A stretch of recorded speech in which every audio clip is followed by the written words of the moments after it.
Alligator Alcatraz is currently facing two lawsuits. One was filed by environmental groups who are opposed to such a facility being built in the middle of an ecosystem like the Florida Everglades. The other one was filed by the American Civil Liberties Union and immigrants' rights advocates.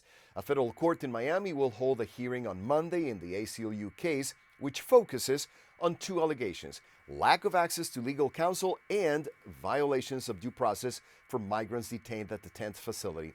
The complaint filed last month in the U.S. District Court of Southern Florida in Miami specifically states that, quote, defendants in this case have blocked detainees held at the facility from access to legal counsel. No protocols exist at this facility for providing standard means of confidential attorney-client communication, such as in-person attorney visitation and phone or video calls that are available at any other detention facility, jail, or prison. The right to an attorney is guaranteed by the Sixth Amendment of the U.S. Constitution in criminal cases, regardless of the legal status of an individual.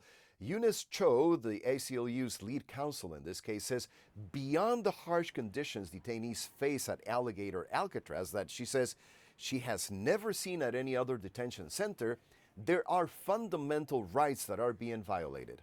What we're seeing is that Florida state officials are rounding people up and in many different and very disturbing ways, and eventually taking these individuals to Alligator Alcatraz. And they're being held, of course, without, honoring many of the very basic constitutional rights to be able to speak to counsel, to be able to petition for release from custody. And, Alligator Alcatraz cannot end up being a black hole where people disappear. Of course, we reached out to the Department of Homeland Security about these claims. In a statement, DHS Assistant Secretary Tricia McLaughlin said that any allegation that illegal aliens at Alligator Alcatraz do not have access to attorneys is false. The facility maintains a physical space for attorneys to meet with their clients. Additionally, Florida established an email address for attorneys to submit requests to speak to the specific illegal aliens.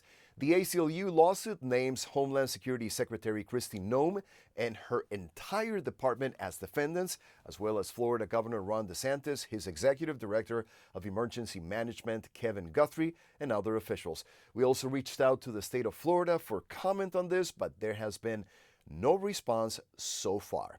Rafael Romo, CNN, Atlanta.